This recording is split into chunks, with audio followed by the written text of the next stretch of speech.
Fréquence protestante.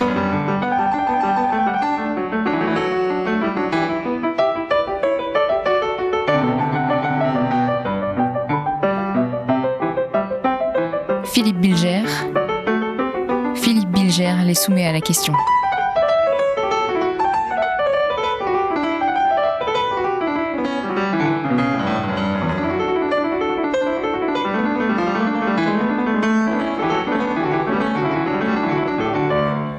Luc Ferry, auriez-vous la gentillesse de vous présenter ? En combien de temps ? Non, très brièvement.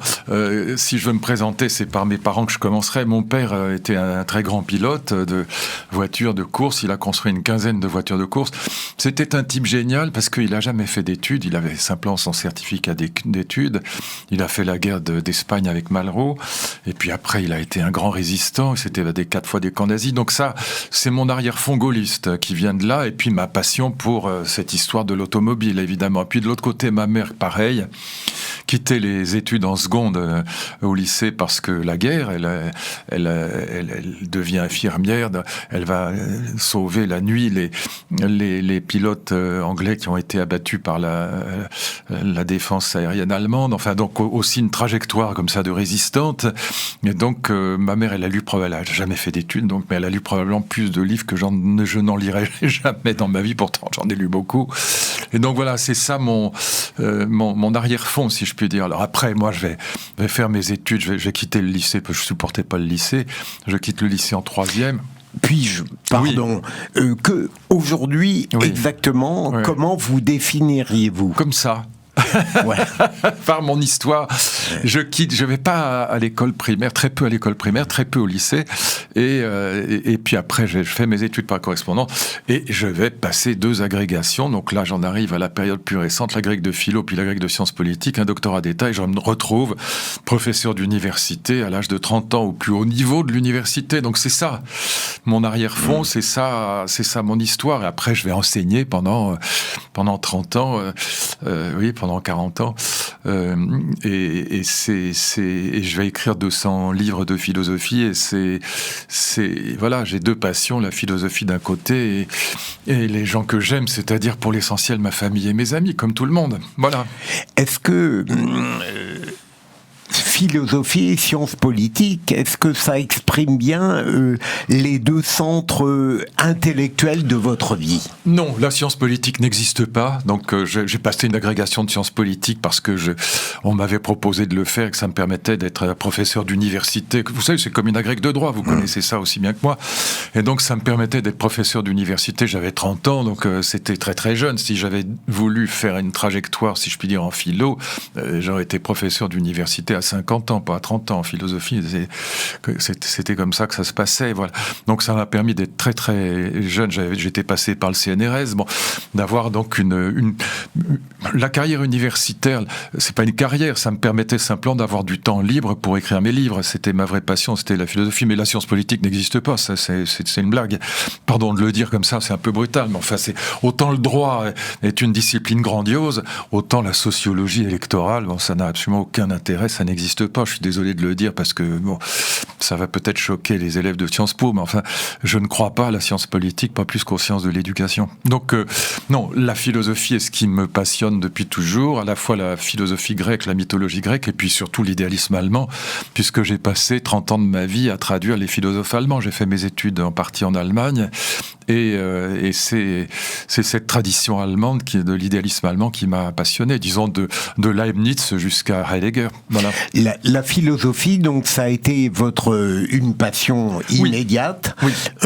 Parce que vous lui donniez une finalité réflexive ou pour vous aider à être heureux ? Ça commence en fait quand j'avais 15 ans. Mon grand frère était en terminale. Il avait au programme la préface de la critique de la raison pure. Et donc je regarde ça, il me montre ça.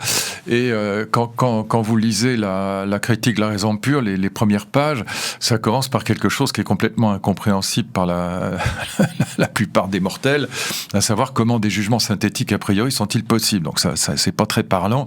Et donc je comprends que cette littérature philosophique, si je puis dire, c'est ni de la science ni de la littérature, c'est ni un roman ni un traité de physique, c'est entre les deux quelque part, et je ne sais pas ce que c'est. Donc je commence à essayer, par curiosité simplement, essayer de comprendre la critique de la raison pure, puis les fondements de la métaphysique des mœurs de Kant, et puis je découvre qu'en effet ça a la rigueur de la science, c'est très argumentatif, très démonstratif, très rationnel d'une certaine manière, mais que ça parle du sens de la vie, que ça parle des questions éthiques et spirituelles les plus importantes qui soient, comme pourrait le faire la grande littérature. Et donc voilà, ça devient très rapidement, dès l'âge de 15 ans, une véritable passion pour essayer de comprendre ce que c'est que cette discipline rationnelle qui parle du sens de la vie. Voilà, donc c'est ça qui va m'intéresser, puis c'est ce qui m'intéresse toujours. Et pourquoi la philosophie allemande en particulier ? Parce que c'est la seule, avec la grecque, il n'y a pas d'autre philosophie que la philosophie allemande. Il n'y a pas de philosophie française. Hein. Enfin, je suis désolé de le dire, mais ça n'existe pas. D'ailleurs, vous voyez bien que même dans ce que j'ai appelé un peu méchamment la pensée 68, enfin, le titre était... c'est Pierre Nora qui avait inventé le titre de notre livre avec Alain Renaud. Vous voyez bien que Foucault est nietzschéen et heideggerien, Derrida est heideggerien, Althusser est marxiste, Deleuze est nietzschéen, et spinoziste. En vérité, tous ces philosophes français sont des héritiers de la philosophie allemande. On est tous des héritiers de Kant, de Nietzsche, de Heidegger, de Marx, de Leibniz, ou de Spinoza. Alors Spinoza n'est pas philosophie allemande, mais enfin c'est quand même la même configuration métaphysique. Et donc on est tous, nous Français, des héritiers de la philosophie allemande et de la philosophie grecque. Il n'y en a pas d'autres. Et justement, comme on parle de philosophie allemande, quel était votre point de vue sur les polémiques qui sont attachées à Heidegger ? Qu'est-ce que vous avez à en dire ? Alors j'ai publié un livre avec Alain Renaud qui s'appelle Heidegger et les modernes, et je pense que Heidegger était vraiment nazi, il n'y a aucun doute sur le sujet. Il avait sa carte au parti, il était même assez hitlérien, c'est-à-dire qu'il n'est pas, contrairement à ce que Derrida essayait de dire, pour laver son maître de tout soupçon. Non, il était vraiment engagé dans le nazisme, mais ça ne veut pas dire, hélas, que ça n'est pas un grand philosophe. À mes yeux, c'est le plus grand philosophe du XXe siècle. Je pense que Sein und Zeit, son grand livre Être et temps, puis son livre sur Nietzsche, son livre sur Kant, sont des livres absolument grandioses. Et je pense qu'il est celui qui, au XXe siècle, a le mieux compris ce que c'était que la philosophie. Et donc, je ne vais pas rentrer là dans les détails, je serais peut-être, ce serait prétentieux, ce serait inutile, ce serait verbeux, mais je pense que c'est un très très grand philosophe. Mais au fond, les plus grands intellectuels de sa génération ont été soit nazis, soit staliniens. Très peu ont résisté à l'un ou à l'autre des grands totalitarismes. Quand vous regardez en France, les plus grands intellectuels français ont été au PCF à l'époque, au Parti communiste français, à l'époque où le Parti communiste était absolument stalinien. Et donc, que ce soit Derrida qui était un compagnon de route, que ce soit Sartre qui était plutôt du côté de Mao, enfin à une époque où le maoïsme faisait quand même 70 millions de morts. La révolution culturelle chinoise, même des gens comme Glucksmann, comme Bernard-Henri Lévy ont été très proches du maoïsme, Foucault bien sûr, après Althusser était au PCF, mes amis en 68 étaient tous maoïstes, trotskistes ou communistes, tous les plus intelligents. Et donc, et puis de l'autre côté, dans les années 30, inutile de citer Céline, Rebattet, Rieu, etc. Tous ces Heidegger, bien sûr, tous ces intellectuels qui étaient du côté de l'extrême droite et du nazisme ou du fascisme. Et donc, au fond, assez peu ont résisté. C'est pour ça que j'ai toujours eu une grande sympathie pour Raymond Aron, parce que c'était très difficile pour lui d'être, au fond, pratiquement... Jean d'Ormesson, mais pas exactement la même génération qu'Aron, mais c'était très difficile pour un intellectuel de ne pas être soit d'extrême gauche, soit d'extrême droite. Alors, avant la guerre d'extrême droite, après la guerre d'extrême gauche. Voilà, et ça, Edgar Morin était au Parti communiste, tout le monde. Voilà, personne n'a résisté, au fond, à cette vague maoïste, communiste, trotskiste. Tous mes amis en 68 étaient dans une des variantes du gauchisme ou du marxisme totalitaire. Ça veut dire donc que la pensée, le talent, voire le génie pour certains, ne sont absolument pas contradictoires avec une forme d'extrémisme. Non seulement ça, mais ça prouve que contrairement à ce que pensaient les héritiers des Lumières, c'est très intéressant comme sujet de réflexion, parce que c'est très intéressant et très angoissant. L'intelligence et la culture n'ont jamais empêché la barbarie. L'Allemagne des années 30 est le pays le plus cultivé, le plus civilisé du monde. Les universités, les lycées les plus brillants du monde, la philosophie la plus brillante du monde, littérature aussi quand même, voilà, scientifique aussi, bon, et ça ne l'empêche pas à 90% de soutenir Hitler, bon, et donc d'entrer dans la barbarie la plus atroce qu'on ait connue dans l'histoire de l'humanité. Donc contrairement à ce que espéraient les héritiers des Lumières, et en particulier Victor Hugo, à qui on prête cette fameuse phrase il n'a jamais prononcée, mais enfin, qu'ouvrir une école, c'est fermer une prison. Hugo n'a jamais dit ça, mais enfin, il aurait pu le dire. Il le pensait, en tout cas. Mais non, c'est pas vrai. C'est-à-dire que l'intelligence et la culture n'ont jamais empêché la barbarie. Et regardez encore, Foucault et Sartre vont, Sartre en délégation, rendre visite à Khomeini, et Foucault publie 3 articles, ou 2 ou 3 articles dans le Corriere della Sera pour expliquer que Khomeini, c'est merveilleux parce que c'est pas les droits de l'homme. En effet, oui.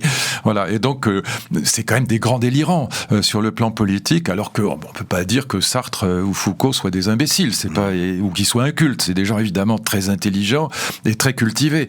Mais ça n'a jamais protégé contre la barbarie, ni au temps du nazisme, ni au temps du maoïsme. Comment, alors, à votre avis, quelqu'un que vous avez mentionné, Raymond Aron, a su, comment dirais-je, assouvir une passion de la modération? Parce que c'est un tour de force dans cet univers intellectuel. Ah oui, à son époque, d'ailleurs, moi je me souviens j'ai fait la préparation à l'agrégation à Ulm, à l'école normale supérieure d'Ulm, quand j'étais très jeune, quand j'étais gamin encore, je peux dire. Et j'ai commencé à enseigner là-bas, et j'avais invité Raymond Aron avec Alain Renaud, on l'avait invité dans notre séminaire, et puis on préparait les étudiants à l'agrég. Bon. Et on avait un séminaire, on dirigeait à l'époque un centre de recherche. Et je me souviens d'une phrase de Raymond Aron qui m'a énormément frappé. Il m'a dit un jour, parce que je le raccompagnais, comme ça on était dans les couloirs de l'école. Moi, je suis pas du tout normalien. Comme je vous ai dit, j'ai quitté le lycée en 3e. J'ai fait ni Kang, ni Hippocang, ni rien de tout ça. Et puis j'ai fait une partie de mes études en Allemagne. Donc je suis vraiment pas du tout dans le moule. Mais j'enseignais quand même à Ulm. Et je raccompagne Raymond Aron, il était petit, puis il était comme ça. Il était tellement touchant. Moi, je l'aimais beaucoup. Et il me dit, vous savez, Luc, voilà, c'est vrai que j'ai souvent eu raison dans ma vie. Ça ne m'a jamais rapporté aucune amitié de personne. Voilà. Au fond, il a eu raison, en effet. Ça pratiquement sur tout, il avait raison, y compris sur l'Algérie. Enfin bon, il a eu raison à peu près sur tout, mais ça ne lui a jamais valu la moindre amitié d'aucun intellectuel, d'aucun de ses collègues. Donc c'était d'autant plus courageux de sa part. Et je me souviens de disputes homériques avec Olivier Duhamel, Evelyne Pizier, je donne des noms parce que il y a prescription et puis c'est pas grave. Il n'y a pas de mal, qui était évidemment très à gauche. Bon. Et donc de disputes homériques où il traitait Raymond Aron de salaud. Et je me souviens encore de m'engueuler avec eux. J'avais un plat de bourride à la main. On était dans le midi et je menaçais de lui mettre sur la tête parce que voilà, j'avais du mal à supporter l'idée qu'on traitât Raymond Aron de salaud, alors que je trouvais au contraire que c'était un homme extrêmement courageux d'avoir gardé cette idée, et j'y viens, que le bon sens et le souci de la vérité, c'est plus important que l'intelligence. Ce qui est vrai. Comment vous-même, Luc Ferry, avez-vous réussi à échapper à cette tentation de l'extrémisme? Est-ce que le bon sens vous a toujours, comment dirais-je, été familier? Est-ce que vous étiez exaspéré par la pensée adverse? Alors d'abord, mon père avait été le second de Malraux, donc pendant cette guerre d'Espagne, et ensuite il a été un très grand résistant. Il s'est échappé 4 fois des camps nazis, notamment des camps qui étaient au fin fond de la Pologne, et il est rentré à pied dans un état épouvantable. Il a vu des choses absolument abominables, des nazis qui jouaient au football avec des bébés, enfin bon, tout ça, il a jamais pu s'en remettre. Mais du coup, en 68, quand je vois au fond tous ces gamins, ces petits bourgeois qui se prennent pour des révolutionnaires et qui défient le général de Gaulle, évidemment mon père était du coup gaulliste, bien sûr, il était proche de Malraux, il était gaulliste, bon. Et donc je ne peux pas être de ce côté-là, je ne peux que défendre le général général de Gaulle. Et je ne peux être que gaulliste. En plus, j'ai une immense admiration pour son honnêteté, pour sa vision du monde, pour sa réconciliation avec l'Allemagne, la fin de la guerre d'Algérie, les accords d'Évian. Enfin, voilà. Donc, je pense que de Gaulle est quand même quelqu'un qui sort complètement de l'ordinaire. Et bien que je ne sois pas de droite, à proprement parler, enfin, gaulliste, c'est pas de droite. C'est, au fond, comme dirait Régis Debray, pour qui j'ai beaucoup de sympathie d'ailleurs, c'est être républicain en politique et libéral en économie. En gros, c'est du bon sens. Bon. Mais ça suppose de la vaillance. Bon. Et puis de l'autre côté, j'ai une mère qui, au fond, bien qu'elle soit catholique, elle est en fait protestante dans l'âme, si je puis dire, parce que elle ne fait pas d'études, mais elle va lire énormément et elle a ce souci de la vérité plus que tout. Par exemple, à table, quand on déjeune ou qu'on dîne, ma mère a constamment, j'avais 3 frères, elle est constamment en train de nous faire réfléchir sur le sens des mots, sur ce que ça veut dire, sur ce que c'est quels sont les grands défauts, quels sont les grands travers de l'humanité. Donc, constamment, on est dans une espèce de souci de transparence au sens luthérien du terme, si je puis dire. Et je ne dis pas ça, j'ai beaucoup réfléchi au protestantisme, j'ai beaucoup écrit sur les grands écrits réformateurs de Luther, et pour une raison, d'ailleurs, qui est liée à ce qu'on évoque, c'est que tout l'idéalisme allemand est sorti de la réforme protestante, évidemment. Luther, c'est celui qui dit, attendez, vous êtes gentil, le Vatican, les médiations, la Vulgate, la traduction latine déformée, je n'en veux pas, je veux revenir au texte grec et araméen. Et donc ce geste du retour à l'origine et ce geste du retour à la vérité originelle des textes sacrés, c'est ce qui va être le fond de l'idéalisme allemand. Au fond, l'idéalisme allemand, il va être animé par un souci de vérité absolue, ce qu'on lui reprochera d'ailleurs beaucoup en France, hein, mais qui est lié directement à une sécularisation de la réforme protestante. C'est ça l'idéalisme allemand. Et c'est pas pour rien qu'ils étaient tous protestants. Et Kant et les autres. Pardon. Vous n'êtes pas arrivé par hasard vers l'enseignement. Est-ce que ça a été quelque chose d'essentiel pour vous transmettre, communiquer ? Oui, toujours. Aujourd'hui, d'ailleurs, je pense que,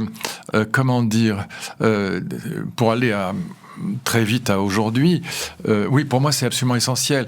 C'est à la fois le partage et la transmission. C'est les deux. Le partage au niveau, si je puis dire, horizontal et la transmission au niveau chronologique, enfin, ou vertical, si vous voulez, ou diachronique. Bon. Mais l'idée est la suivante, c'est que en 68, j'ai 17 ans, en gros, tous mes amis de droite sont nationalistes, la France, le journal des gaullistes s'appelle La Nation, tous mes amis de gauche sont révolutionnaires, trotskisme, oui, je n'y reviens pas. Et je pense qu'aujourd'hui, la grande question politique n'est plus celle de la nation de la révolution, la grande question politique, c'est celle du monde que nous, les adultes, nous prendrons la responsabilité de laisser à nos enfants, c'est à l'humanité qui vient, pas à mes enfants, à nos enfants. Et encore une fois, l'humanité qui vient, c'est pas un repli sur la sphère privée. Et donc, cette question de la transmission me paraît absolument fondamentale. La grande question politique, c'est est-ce qu'on va laisser à nos enfants un monde vivable ? Transition écologique, est-ce qu'on va leur laisser une dette ? La question de la dette, la question de la guerre avec l'islamisme, c'est la question de l'écologie bien sûr, c'est la question de l'école. Donc toutes ces grandes questions en fait sont liées à la transmission, responsabilité des adultes par rapport au monde qui vient, c'est-à-dire par rapport à l'humanité qui vient, c'est-à-dire par rapport à nos enfants. Et donc je pense que, oui, là, d'une certaine manière, pour moi, le métier de professeur, c'est un métier à la fois de partage et de transmission. Donc c'est quand même...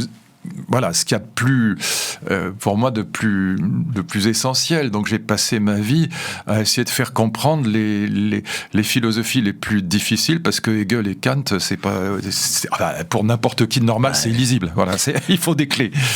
Justement, tout à l'heure, vous évoquez Heidegger, oui. Luc Ferry, et je ne veux pas vous faire rougir, mais vous avez une qualité qu'il n'avait pas. C'est-à-dire que vous êtes infiniment lisible et accessible.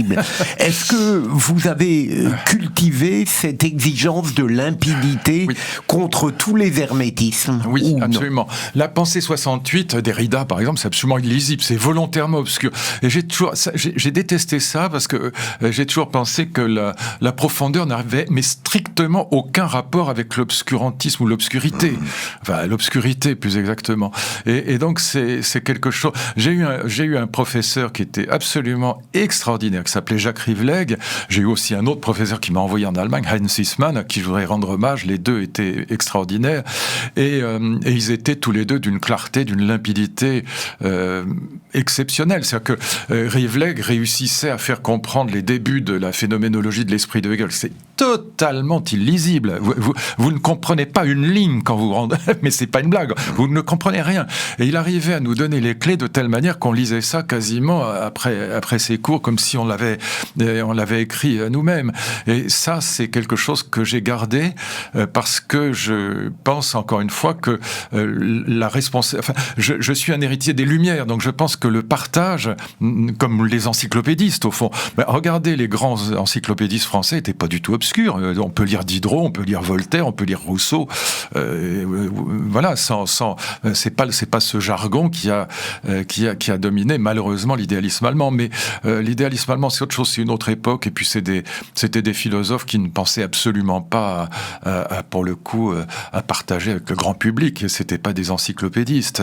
Mais aujourd'hui, je pense qu'on a une nouvelle tâche à accomplir, qui est au fond une nouvelle Aufklärung, une nouvelle tâche des Lumières, et du reste, je vois que mes collègues aujourd'hui sont plutôt, comment dire, si on prend des intellectuels de grand renom, comme Alain Finkielkraut, ou comme Michel Onfray, ou comme Marcel Gauchès, ou André Comte-Sponville, voilà, je cite quelques noms de mes amis, ou de mes collègues en tout cas, mais enfin sont aussi des amis, et ils ont cette caractéristique d'écrire quand même très clairement, et ça, je trouve ça plutôt une très bonne chose.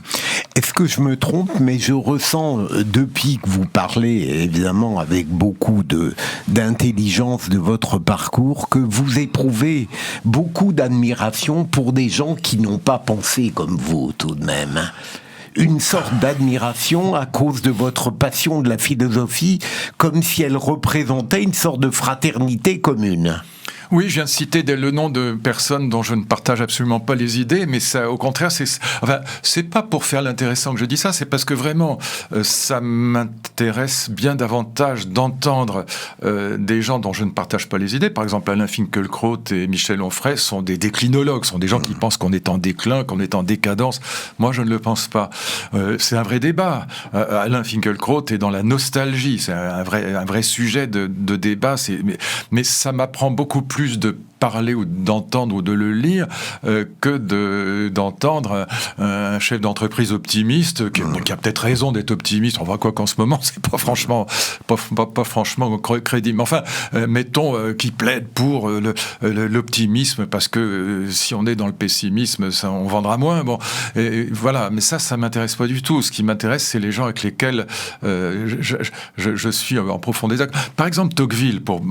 C'est un très très bon exemple, Tocqueville, parce que Tocqueville est un vrai aristocrate, c'est quelqu'un qui fondamentalement n'aime pas la Révolution française. Bon, il peut pas l'aimer, ses parents sont passés par la guillotine, enfin vous savez, la moitié de sa famille, tous ceux qui l'aimaient, bon. Mais néanmoins, c'est quelqu'un qui va être démocrate, et profondément démocrate. Ça, je trouve ça extraordinairement sympathique, c'est-à-dire que c'est ces gens qui sont capables... Aron, c'est pareil, ces gens qui sont capables de penser contre eux-mêmes. Voilà. Il y avait à Sciences Po un type que j'aimais beaucoup, Pierre Asner, qui était un très grand spécialiste des relations internationales et qui plaisantait en disant, moi, je suis tellement libéral, il me disait en rigolant que j'arrive à être constamment en désaccord avec moi-même. Voilà. Il était extrêmement intelligent et sympathique. C'était un élève d'Aron d'ailleurs. Et donc, Nicolas Bavrest, il y a des gens comme ça proches de Aron qui ont un peu cette même qualité. Et moi, ça m'apprend beaucoup, beaucoup plus de lire quelqu'un qui pense sauf quand c'est un imbécile, mais là, ce sont des gens très intelligents et cultivés, donc ça m'apporte beaucoup plus, et je préfère j'ai écrit un livre avec André Comte-Sponville, La sagesse des modernes, et les discussions qu'on a eues étaient vraiment passionnantes. Vous évoquiez tout à l'heure, Luc Ferry, l'écologie. Est-ce que vous n'avez pas l'impression qu'aujourd'hui, l'écologie est devenue la seule politique que valide la jeunesse, à tort ou à raison ? Il faut avoir les chiffres en tête, c'est la grande question pour moi. J'ai d'ailleurs publié cette année un livre sur l'écologie. Et en fait, si vous voulez comprendre ce qui se passe aujourd'hui, et revenons vraiment à l'analyse de contemporain, les deux grandes religions qui dominaient l'Europe, et la France en particulier, se sont effondrées dans les 50 dernières années. Religion de salut terrestre, c'était le communisme. Il passe de 30% de l'électorat à 3%, 2%. Bon, quoi qu'on pense du communisme, je suis pas communiste, mais c'est l'effondrement d'une grande cause, d'une grande transcendance par rapport à l'individu. Il y avait un projet exaltant d'une certaine manière, même si on ne le partage pas, même si on le critique, même si on le déteste. Mais il y avait un très grand projet. Et Marx est évidemment un penseur génial. Et puis de l'autre côté, catholicisme, vous avez en 1950, je donne les chiffres de l'Église, 95% des Français sont baptisés, ils sont 30% aujourd'hui. 45 000 prêtres en France, ils sont 5 000 aujourd'hui. Donc vous avez un effondrement des deux grandes religions, religion de salut terrestre si on veut et religion de salut céleste. Et qu'est-ce qui se passe dans ce cas-là? Et c'est qu'on entre dans une logique qui est tout à fait nouvelle. S'il n'y a plus d'après à Saint-Germain-des-Prés, comme dit la chanson, s'il n'y a plus de vie après la vie, si j'ai plus ni d'avenir radieux, ni de paradis, alors dans ce cas-là, il faut passer des idéologies ou des religions, des philosophies du bonheur différé aux idéologies religions du bonheur ici et maintenant. Psychologie positive, théorie du développement personnel.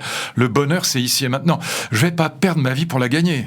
Voilà, 50 millions d'Américains ont quitté leur job pendant le fameux Big Quit, pendant le confinement. 1 million en France. Et donc, je ne vais pas perdre ma vie pour la gagner. Si je n'ai qu'une seule vie, c'est ici et maintenant qu'il faut être heureux. C'est ça que nous vivons aujourd'hui. Et donc, c'est vraiment cette révolution du bonheur ici et maintenant. Moi, j'ai l'habitude de dire mais c'est imagé, mais c'est pas faux. C'est la victoire du premier petit cochon sur le troisième. Le troisième petit cochon, il était dans le bonheur différé. Alors, pour les enfants, le bonheur, c'était après la classe, pendant les vacances. Pour les communistes, c'était après la Révolution. Pour les salariés, c'était après la retraite. Pour les catholiques, c'était après la mort. Mais c'était après. Mais là, c'est fini. Si vous ne croyez plus à la résurrection de Lazare, si vous ne croyez plus à une vie après la vie, que ce soit une vie terrestre pour les communistes, l'avenir radieux, que ce soit une vie céleste pour les croyants, alors perdre sa vie pour la gagner, ça vaut pas le coup. Et donc je pense que les métamorphoses qui touchent aujourd'hui le monde du travail sont directement liées à ce passage au fond du bonheur différé au bonheur ici et maintenant. Psychologie positive, théorie du développement personnel, devenez narcissique, n'entrez pas dans les idéologies sacrificielles pour rien au monde, sacrifier sa vie pour les autres est absurde. Enfin, il n'y a pas un seul livre de psychologie positive qui ne vous dise pas ça. Mais en même temps, est-ce que la passion de l'écologie, ça n'est pas un peu paradoxal?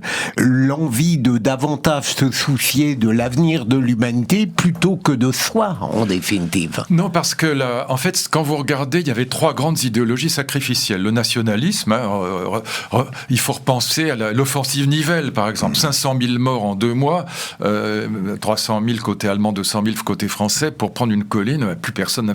Il y a le nationalisme. Le communisme était aussi, d'une certaine manière, une idéologie sacrificielle. Toutes les religions le sont. Vous touchez à mon Dieu, je prends les armes. Les guerres de religion.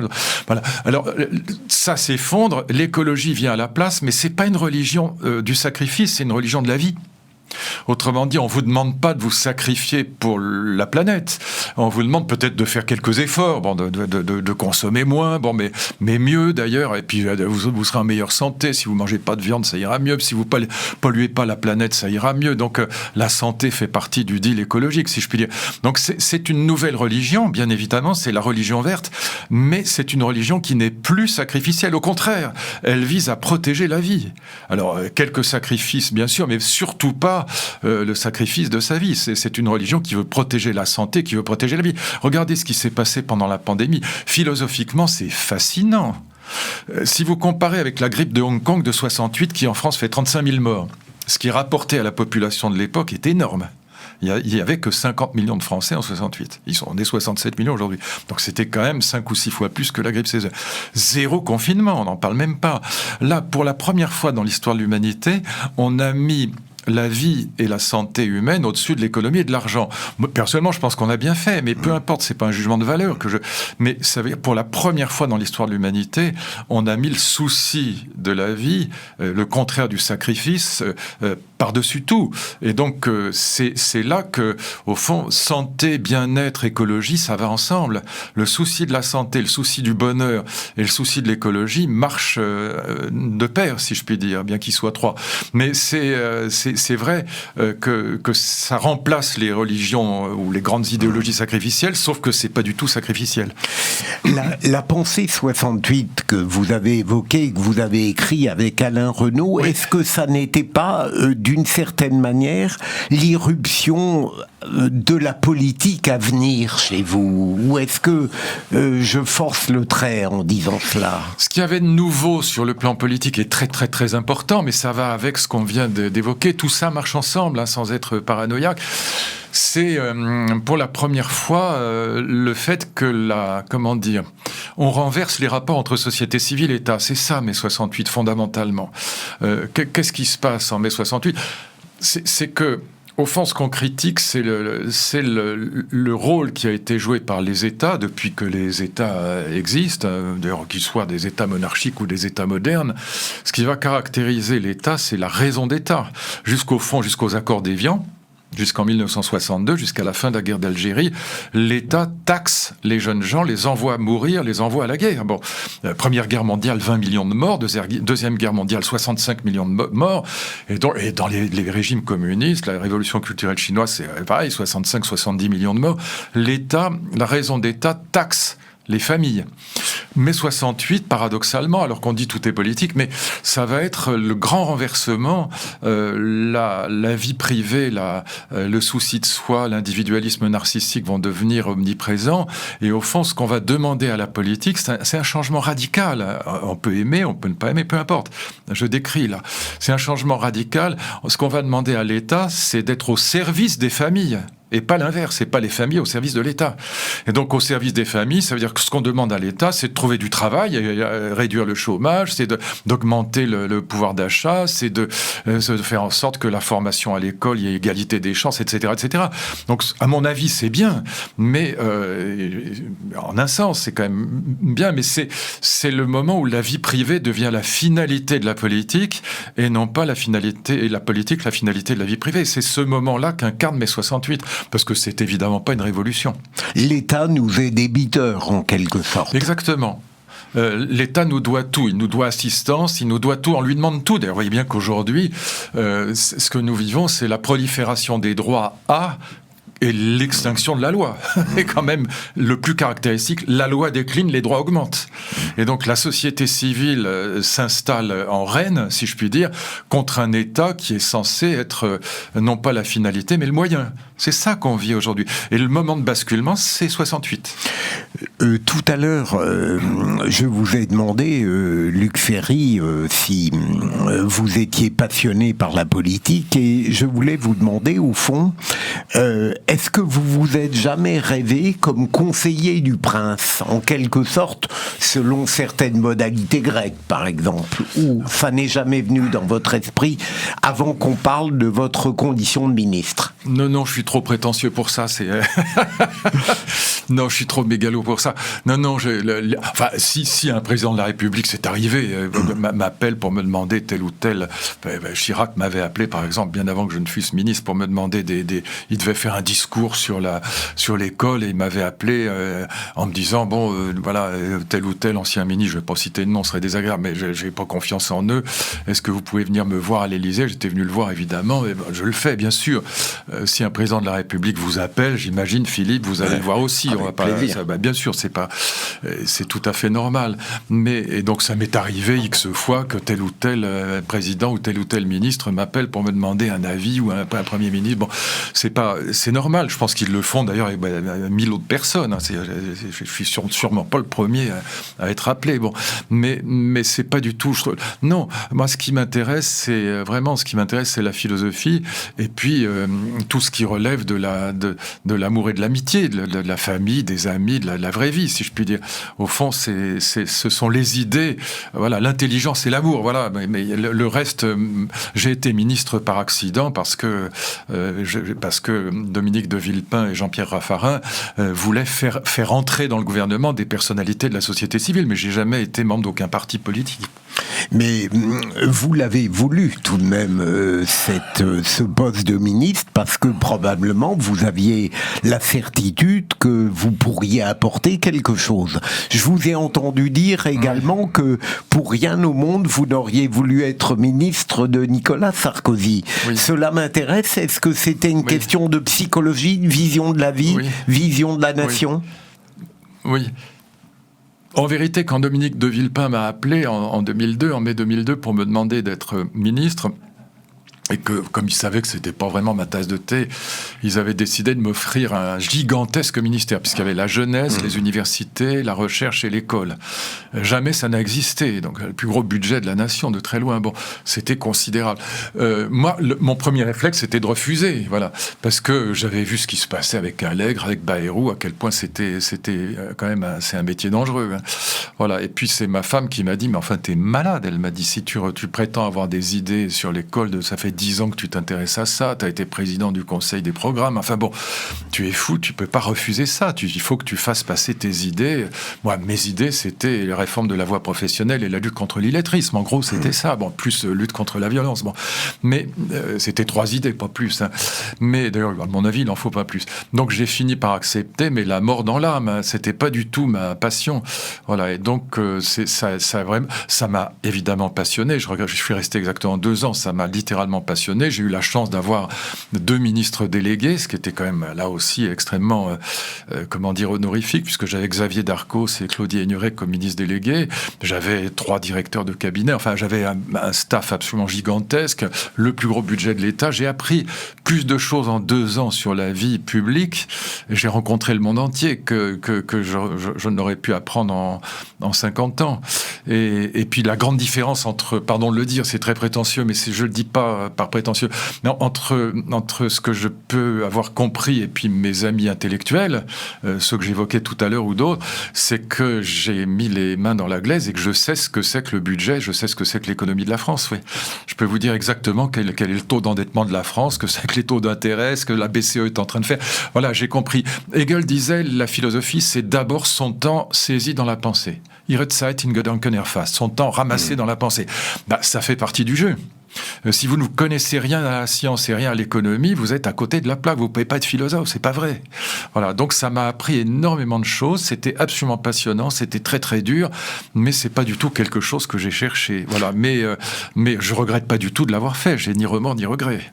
Pas de regret et pas d'amertume non plus. Aucune. Malgré un certain nombre de polémiques qui vous sont tombées dessus, pour toutes sortes de raisons, est-ce que tout était médiocre ou il y en avait certaines sur lesquelles vous pourriez réfléchir aujourd'hui? Peut-être l'avez-vous déjà fait d'ailleurs. Je suis mauvais juge, on est toujours mauvais juge de soi-même, mais quand je vois les polémiques qu'ont connues Bayrou ou Allègre par exemple, et tant d'autres, voilà, j'étais dans la moyenne. En fait, la grande polémique ou la grande difficulté qu'on a eue, là, puisqu'il y avait 65% de grévistes, c'était la réforme des retraites. J'ai fait cette réforme des retraites avec François Chérec, qui est resté longtemps un ami. J'ai un immense respect pour lui, estime pour lui. Ça lui a coûté énormément parce que nous avons passé la durée de cotisation des fonctionnaires de 37 ans et demi à 42 ans. Mais il fallait le faire, sinon on ne pouvait plus payer les retraites, c'est tout. Et donc ça s'est fait avec évidemment François Fillon, qui était aux affaires sociales, et Jean-Pierre Raffarin, c'est bien sûr. Mais c'était chez moi que ça se faisait, si je puis dire, parce que c'était la réforme touchait les fonctionnaires, pas le privé. Et donc du coup, j'ai eu 65% de grévistes. Ça m'a coûté mon poste, c'est ça qui m'a coûté mon poste. Mais je peux absolument pas dire que je regrette de l'avoir fait, parce que je vais vous dire très simplement, l'espérance de vie des Français en 1900, c'est 45 ans, d'accord ? 45 ans.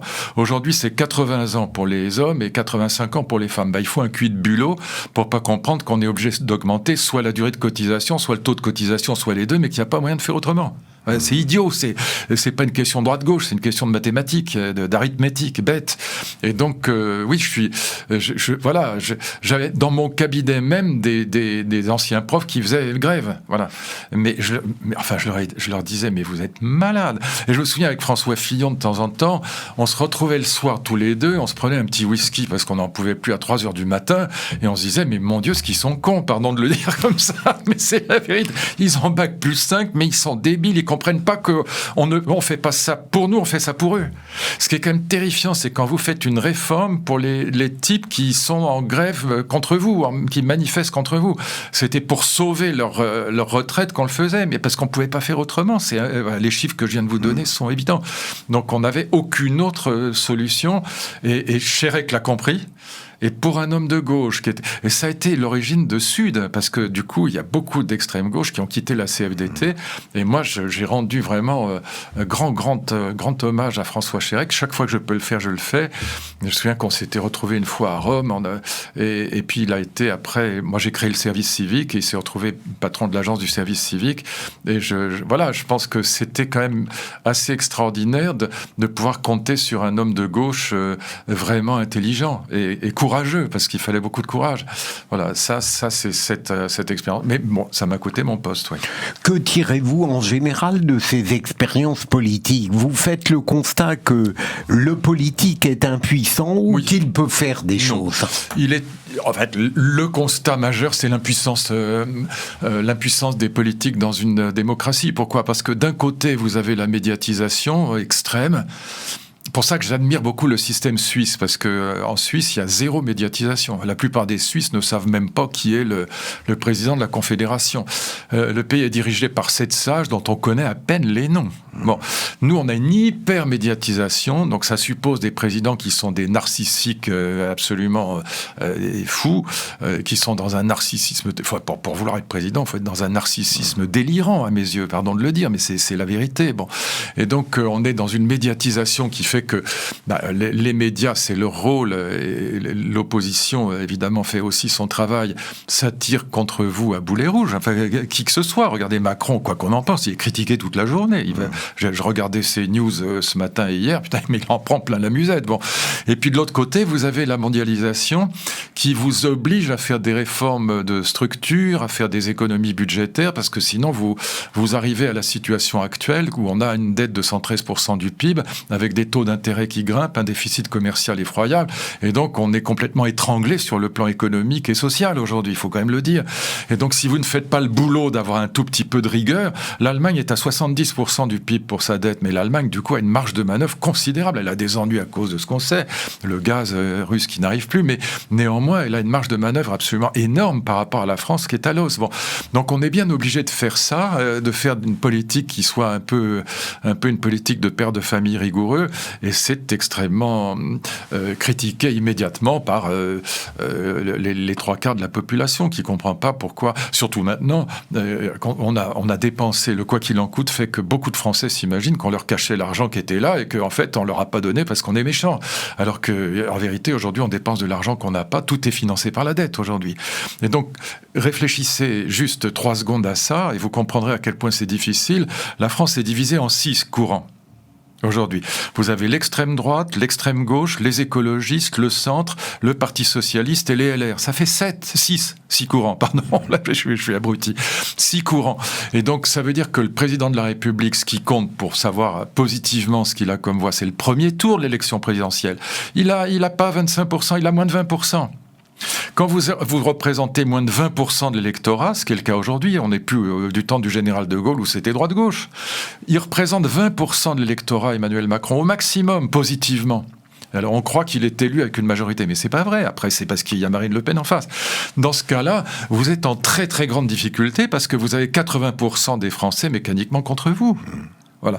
Et là, c'est pas de sa faute, quoi qu'on pense d'Emmanuel Macron. Je suis pas du tout macronien, je suis en désaccord avec lui à peu près sur tout, mais pas sur l'Ukraine d'ailleurs, mais sur beaucoup de choses. Mais néanmoins, je reconnais que c'est pas de sa faute s'il est constamment en but à une opposition qui est massive, parce que c'est la structure même de la situation politique française qui est catastrophique. Est-ce que ça veut dire que la promesse lors des campagnes d'être le président de tous les Français est inconcevable ? Bien sûr, c'est des mots, mais c'est pas la vérité. D'ailleurs, regardez, est-ce que vous pensez que les électeurs du Front National, enfin du Rassemblement National ou de la NUPES considèrent que Emmanuel Macron est leur président ? Non, ils considèrent que c'est simplement un adversaire, c'est tout, voire un ennemi, parce qu'on est dans une France extrêmement agressive, extrêmement déchirée, pour ne pas dire haineuse. Et donc c'est pour ça que je suis pour le système allemand, pour la proportionnelle aujourd'hui, alors que j'ai toujours défendu le scrutin majoritaire comme vieux gaulliste. Bon, mais aujourd'hui, je pense que dans une situation où on n'a pas 2 grands courants droite-gauche, où on a 6 courants, il faut une proportionnelle pour obliger les partis qui peuvent être de travailler ensemble à travailler ensemble. Qu'est-ce qui empêche un social-démocrate et un LR aujourd'hui de travailler ensemble ? Rien. Qu'est-ce qui regardez, mon ami Hubert Védrine, pour qui j'ai très grande admiration, qu'est-ce qui l'empêcherait de travailler avec Valérie Pécresse ou avec Alain Juppé ou avec qui vous voudrez à droite ? Enfin, ça n'a pas de sens, cette histoire. Ou avec Macron. Donc il faudrait que, si on veut retrouver la possibilité de réformer le pays, et Dieu sait qu'il en a besoin, il faut qu'on ait un président qui soit adossé à quand même au moins à 40% de la population, pas à 20%. Voilà. Donc, on en est très loin. Quand Madame Merkel, et même Olaf Scholz aujourd'hui, a fini sa tambouille, ça dure longtemps, ça met 2 mois, avec les 2 autres partis avec lesquels elle s'associe, ou avec ils s'associent, en l'occurrence c'est les libéraux et les écologistes, en fin de parcours, quand ils se sont mis d'accord, les Allemands, sur un programme, le chancelier allemand représente 70% des Allemands. Il peut faire à peu près tout ce qu'il veut sur le programme. Nous, on court dans un champ de râteaux quand on est président de la République aujourd'hui. C'est pas jouable. Voilà. Et donc, c'est quoi qu'on pense du président. Ça, encore une fois, je laisse complètement de côté les désaccords que je peux avoir. Mais là, je regrette énormément que les LR n'aient pas compris que, alors qu'ils sont complètement dans les choux, ils avaient intérêt à profiter de cette absence de majorité à l'Assemblée pour revenir dans le jeu et proposer à Emmanuel Macron un deal avec, un autre ministre de l'Éducation, par exemple, qui correspondent mieux à leurs idées, avec un projet sur l'immigration, sur la sécurité, que sais-je. Bon. Mais ils pouvaient tordre le bras du président de la République en échange d'un soutien à l'Assemblée nationale. Et ils revenaient dans le jeu politique. Voilà. Mais bon, ils n'ont pas voulu. À mon avis, ils sont comme le Parti socialiste en voie de disparition. Pensez-vous, Luc Ferroux, aujourd'hui, il y a votre activité philosophique et en même temps, vous apparaissez aux yeux de beaucoup de ceux qui vous lisent, notamment dans un certain quotidien, comme un essayiste brillant et engagé. Est-ce que c'est compatible ? Je suis frappé en vous entendant et en vous lisant le fait que vous n'êtes pas un philosophe mou. J'entends par là que vous cultivez une forme d'engagement qui va de pair avec une exigence de la vérité selon vous. Est-ce que ces qualités qui peuvent apparaître contradictoires sont compatibles ? La sérénité du philosophe, je dirais, et l'implication de l'engagé. On parlait de Heidegger, je disais que c'était le plus grand philosophe du XXe siècle. Je regrette évidemment qu'il se soit engagé dans le nazisme, mais enfin, il était engagé. Et quand il a accepté d'être recteur de Freiburg, c'était un poste, à l'époque, c'était un poste 100% politique. Il fallait, à chaque fin de discours, il fallait dire Heil Hitler, lever le bras, porter les insignes nazis, c'était un poste 100% politique. Et donc, beaucoup de très très grands intellectuels français se sont engagés en politique. Tocqueville a été ministre, Chateaubriand a été ministre, Malraux a été ministre, beaucoup d'autres ont été ambassadeurs ou que sais-je, Romain Gary par exemple. Donc je pense que c'est une tradition française aussi d'avoir des intellectuels ou des philosophes qui se sont vraiment engagés.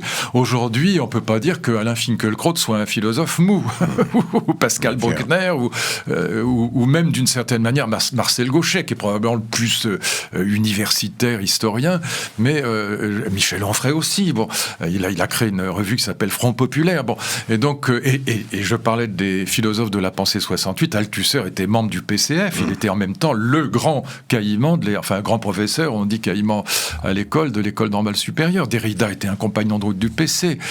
Foucault était très engagé aussi. Bon, et donc c'est une tradition française d'avoir des intellectuels ou des philosophes. Je distingue vraiment les deux. Pour moi, il y a le philosophe et intellectuel, c'est pas la même chose. Mais enfin, le philosophe est forcément un intellectuel quand même, mais c'est pas la même chose. Le philosophe, c'est quelqu'un qui a un système philosophique, une vision du monde. Bon, intellectuel, ça peut être quelqu'un simplement qui s'engage moralement pour l'Ukraine ou je sais pas quoi.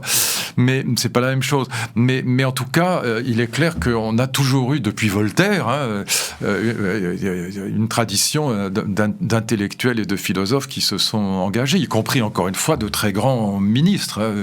Victor Hugo a quand même été aussi sénateur et député. Il aurait pu, on lui avait proposé d'être ministre d'ailleurs, mais enfin c'était quelqu'un qu'il n'aimait pas, qui lui avait proposé ça. Mais enfin il a été sénateur et député. Il était d'ailleurs très drôle, puisque souvenez-vous qu'au Sénat, il avait commencé un discours par ces mots assez comiques, mes chers confrères, et dans le mot confrère on entend aussi le mot frère, il fallait oser.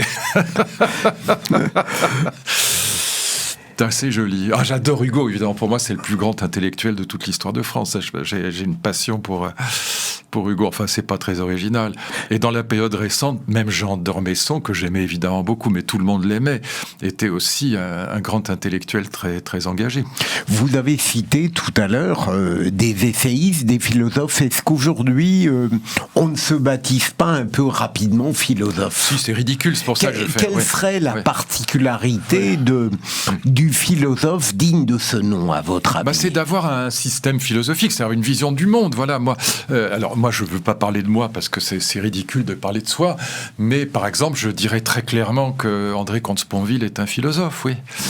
Voilà, c'est pour moi d'ailleurs probablement le seul dans le paysage intellectuel français. Après, on a des intellectuels de grand talent. J'ai cité Alain Finkielkraut, par exemple.